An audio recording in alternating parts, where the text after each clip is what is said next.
지옥은 존재하지 않는다. 천국도 마찬가지다. 세상의 모든 종교는 지옥을 충격요법으로 사용해왔다. 둘 다 심리적인 속임수일 뿐이다. 종교는 지옥을 아주 무섭게 묘사했다. 그래서 아주 어린 시절부터 그대는 지옥을 두려워하게 되었다. 이것은 나쁜 습관을 고치기 위한 속임수다. 그리고 천국은 좋은 습관을 심어주기 위한 속임수다. 좋은 습관을 기르기는 쉽지만 좋은 사람이 되는 것은 어렵다. 좋은 습관이라는 것은 값싼 대용품이다. 좋은 습관을 따르기만 하면 천국에서 행복하고 영원한 삶이 약속되어 있다. 그러므로 그대는 사회에서 좋다고 말하는 것은 무엇이든지 따른다. 천국은 그대를 긍정적인 방향으로 이끌기 위한 수단이고, 지옥은 그대가 부정적인 방향으로 나아가는 것을 예방하기 위한 수단이다. 조건 반사에 기초한 방편을 사용하지 않는 종교는 탄트라밖에 없다. 탄트라에서는 그대가 로봇이 아니라 완벽하게 깨달은 존재로 피어나야 한다고 말한다. 탄트라의 입장에서 보면 습관은 나쁘다. 나쁜 습관과 좋은 습관이 따로 없다. 모든 습관이 나쁘다. 습관을 없애기 위해서는 깨어 있어야 한다. 단순히 습관에 따라 사는 것이 아니라 매 순간을 철저하게 깨어 있는 의식으로 살아야 한다. 습관 없이 사는 것. 이것이 왕의 길이다. 왜 이것을 왕의 길이라고 하는가?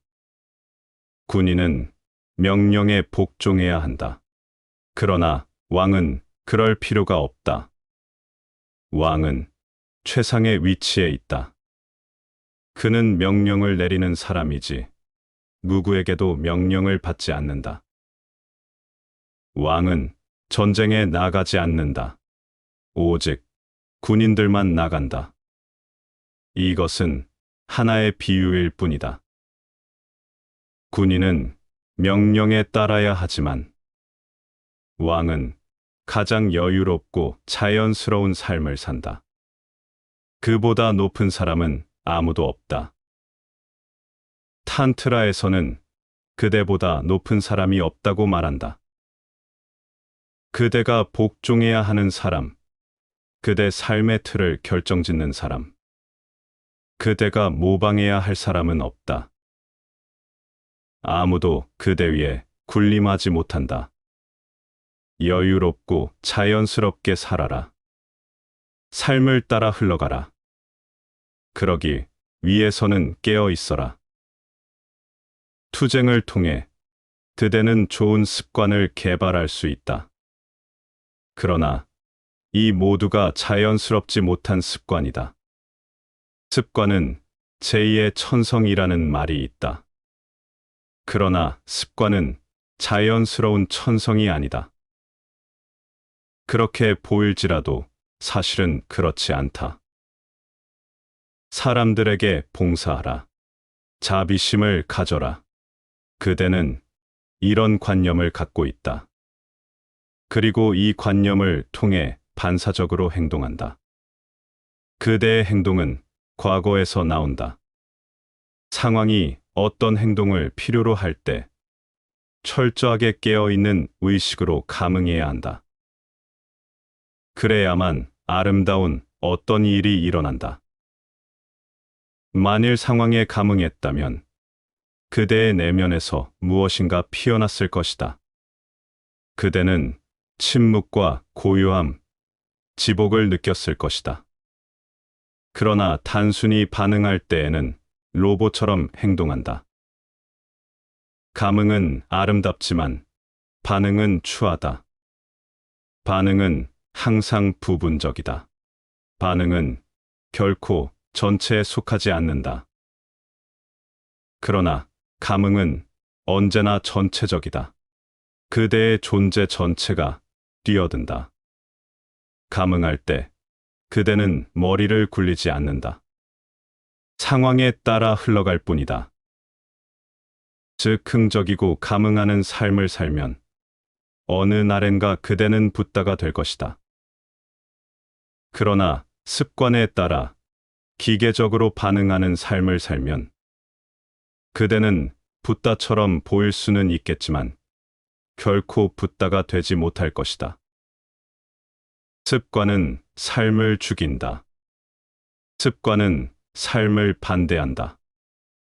만일 계율에 따라 습관적으로 아침 일찍 일어났다면 그대는 아름다운 새들의 노랫소리를 듣지 못할 것이다. 그대는 떠오르는 태양을 보지 못할 것이다. 그대는 다만 계율을 따를 뿐이다. 차라리 더 자는 것이 낫다. 즉흥적으로 살아라. 졸음이 와서 자는 것은 아름다운 일이다. 아침과 일출이 아름답듯이 잠 또한 아름답다. 태양이 신성한 것처럼 잠도 신성하다. 하루 종일 쉬고 싶을 때 쉬는 것은 좋은 일이다. 이것이 탄트라가 말하는 왕의 길이다. 군인이 아니라 왕처럼 행동하라. 그대 위에는 아무도 없다. 그대를 강요하고 명령을 내리는 자가 없다. 습관적이고 고정적인 삶의 방식이 있어서는 안 된다. 그대는 순간순간을 살아야 한다. 매 순간을 즐겨야 한다. 이것이 왕의 길이다. 즉흥성을 삶의 길로 삼아야 한다. 왜 내일을 걱정하는가? 이 순간으로 충분하다. 이 순간을 살아라. 지금 이 순간을 전체적으로 살아라. 반응하지 말고 감흥하라. 공식처럼 굳어진 습관이 있어서는 안 된다. 탄트라는 큰 가르침, 최고의 가르침이다. 탄트라는 그대의 내면의 갈등을 일으키지 말라고 말한다. 둘 다 받아들여라. 양자를 모두 수용하라. 그러면 초월이 일어난다. 승리가 아니라 초월이 일어난다. 탄트라에는 승리도 없고 패배도 없다. 탄트라에는 초월이 있을 뿐이다. 폭력에 반대해서 비폭력주의자가 된다는 말이 아니다. 그대는 폭력과 비폭력 모두를 초월한다. 그대는 제3의 현상, 주시자가 된다. 사실, 둘은 존재하지 않는다. 미움은 사랑의 다른 측면이다. 분노는 자비의 다른 측면이고, 폭력은 비폭력의 다른 얼굴이다. 탄트라는 말한다. 나는 둘 다 갖겠다. 나는 양쪽 모두 받아들이겠다는 수용성. 이런 수용성을 통해 갑자기 초월이 일어난다. 둘은 존재하지 않는다. 폭력과 비폭력은 둘이 아니다. 분노와 자비, 사랑과 미움은 둘이 아니다. 그러나 그대는 너무 무의식적이기 때문에 이 사실을 알지 못한다. 그대의 사랑은 순식간에 미움으로 변한다. 만일 사랑과 미움이 별개라면 어떻게 이런 일이 가능한가? 그대는 이 순간에 사랑하던 사람을 바로 다음 순간에 미워한다. 아침에 사랑하던 사람을 오후에는 미워하고 저녁 때가 되면 다시 그를 사랑한다. 이렇게 사랑과 미움의 게임이 계속된다. 사실 사랑과 미움은 옳은 단어가 아니다. 사랑, 미움, 분노, 자비가 옳은 단어다. 그들은 하나의 현상이다. 그들은 둘이 아니다. 그런 까닭에 사랑이 미움이 되고 미움이 사랑이 되고 분노가 자비가 되고 자비가 분노가 되는 것이다. 탄트라는 그대의 마음이 분별을 만들어 낸다고 말한다. 그대는 스스로 분별을 만들어내고 싸우기 시작한다. 먼저 그대는 분별을 일으킨다. 예를 들면 친구가 잘해줬던 일을 생각하면 고마운 마음이 들고 그대에게 상처 주는 말을 했던 기억을 떠올리면 기분 나빠진다. 지금 그대 마음에는 사랑과 미움 두 가지가 있다. 그대는 어느 한쪽을 비난하고 다른 한쪽을 찬성한다. 이렇게 그대는 먼저 분별을 조장하고 나서 스스로 갈등을 일으킨다. 분별하지 마라. 생각 속에서 살지 마라. 분별은 오직 생각 속에서만 일어난다. 이원성은 오직 생각 속에서만 존재한다. 그대는 분노를 억누르고 자비롭게 행동할 수도 있다. 그러나 그대는 무의식 속에 억눌린 분노가 그대로 살아있다는 것을 잘 안다. 조금만 방심하면 그 분노가 언제 튀어나올지 모른다. 그러므로 그대는 끊임없이 그 분노를 억눌러야 한다. 이렇게 부정적인 감정을 끊임없이 억눌러야 하는 것은 추한 현상이다. 이런 억압 때문에 삶 전체가 낭비된다. 언제 신성한 것을 즐길 것인가? 그대는 부정적인 것을 억누르는데 혈안이 되어 신성한 것을 즐길 여유가 없다. 그대는 분노, 탐욕, 성욕, 질투 등 수많은 것들과 싸우고 있다. 수많은 적이 있다. 그대는 이 적들을 끊임없이 감시해야 하기 때문에 잠시도 긴장을 풀지 못한다. 이런 상황에서 어떻게 여유롭고 자연스러울 수 있겠는가? 항상 긴장하고 싸울 준비를 해야 한다. 항상 두려움에 떨어야 한다. 탄트라는 싸우지 말라고 말한다. 싸우려고 한다면 몇 번의 생을 싸워도 아무 일도 일어나지 않을 것이다. 첫걸음부터 잘못되었기 때문이다. 그대는 하나밖에 없는 곳에서 둘을 보았다. 첫걸음부터 빗나가면 목적지에 이르는 것은 불가능하다. 그대의 여행 전체가 완전히 빗나간다. 첫 걸음을 잘 옮겨야 한다. 그렇지 않으면 결코 목적지에 도달하지 못한다. 첫 걸음을 잘 옮기는 것은 어떤 것인가? 탄트라에서는 둘 안에서 하나를 보는 것이라고 말한다. 이원성 안에서 하나를 볼 수 있다면 이미 초월이 시작된 것이다. 이것이 왕의 길이다. 이원성을 초월하는 것이 왕다운 견해로다. 초월은 이기는 것이 아니라 초월이다. 이 말은 매우 아름답다.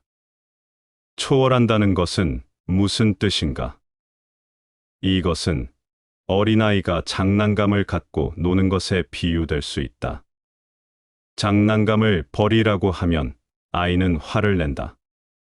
아이는 잠잘 때에도 장난감을 떼어놓지 않는다. 아이가 잠이 든 후에야 장난감을 치운다. 그리고 아이는 아침에 눈을 뜨자마자 장난감을 찾는다. 잠을 자면서도 아이는 장난감에 대한 꿈을 꾼다. 그러다가 어느 날 갑자기 아이는 장난감을 거들떠보지도 않는다. 장난감은 며칠 동안 방구석에 처박혀 있다. 엄마가 장난감을 치워도 아이는 다시는 그 장난감을 요구하지 않는다. 어떻게 된 일일까? 그는 장난감을 초월했다. 그는 성장했다. 이것은 싸움이나 승리가 아니다. 장난감을 갖고 싶은 욕망과 싸워서 이긴 것이 아니다. 어느 날 갑자기 그는 이 장난감을 갖고 노는 것이 유치하다는 것을 깨닫는다. 그는 더 이상 어린아이가 아니다. 어느 날 갑자기 그는 장난감이 그저 장난감이며 실제로 살아있는 생명이 아니라는 것을 깨닫는다. 그는 실제의 삶을 위한 준비를 한다. 그는 장난감의 등을 돌린다. 그리고 다시는 꿈 속에 장난감이 나타나지 않을 것이다. 다시는 장난감에 대해 생각하지 않을 것이다. 다른 아이들이 장난감을 가지고 노는 것을 보고 그는 웃을 것이다. 그는 장난감을 초월했다. 초월은 자연 발생적인 현상이다. 초월은 인위적으로 개발된 것이 아니다. 그대는 더 성숙해졌다. 어떤 것의 어리석음을 알고 그것을 초월했다. 문제와 싸워서 이긴 것이 아니다. 사실, 그대가 무찔러야 하는 적은 존재하지 않는다. 그대에게는 아무 적도 없다. 이것이 탄트라의 가르침이다. 삶 전체가 그대를 깊이 사랑한다. 패하는 자도 없고 이기는 자도 없다. 아무도 그대의 적이 아니다. 이 삶 전체가 그대를 사랑한다. 모든 곳에 사랑이 넘쳐 흐르고 있다. 그대의 내면에도 적은 없다. 그 적들은 성직자들의 작품이다. 그들이 그대의 내면을 전쟁터로 만들었다. 그들은 이것과 싸워라. 이것은 나쁘다. 저것을 무찔러라. 저것도 나쁘다. 고 말한다. 이런 식으로 그들은 수많은 적을 만들어냈고, 그대는 적들에 둘러싸여서 이 아름다운 삶과 접촉할 길을 잃어버렸다.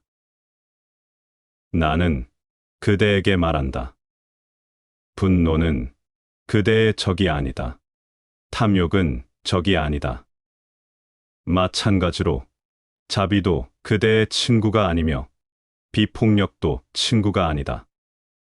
친구와 적이 있을 때 그대는 이원성을 벗어나지 못한다. 그대의 존재 전체를 관찰하라. 그러면 친구와 적이 하나라는 것을 발견할 것이다. 이때 모든 이원성이 사라진다.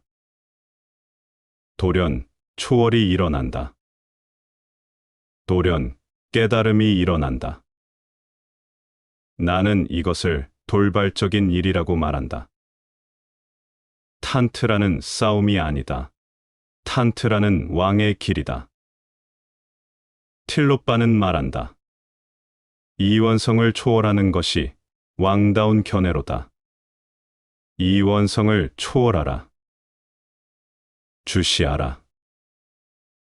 그러면 이원성이 없다는 것을 알게 될 것이다. 이것이 초월이다. 문제를 해결한 것이 아니라 애초부터 문제가 있었는지 없었는지를 안 것이다. 먼저 그대는 문제를 만들고 나서 해결책을 구하기 시작한다. 문제 자체를 관찰하면 그 문제는 사라질 것이다. 이것은 나의 경험이기도 하다. 어떤 해답도 필요 없다. 문제를 관찰하면 문제는 사라진다. 이것이 초월이다. 이것은 문제에 대한 해결이 아니다. 애초부터 해결할 문제가 없었기 때문이다. 그대에게는 아무 병도 없다. 내면을 관찰하라. 아무 병도 발견하지 못할 것이다. 병이 없는데 치료법이 왜 필요한가? 아무것도 결여된 것이 없다. 그대는 개선될 필요가 없다. 계속해서 성장하는 완전함. 그대는 이것을 불완전으로 느낀다. 있는 그대로 놔두어라. 있는 그대로 허용하라. 이것이 왕의 길이다.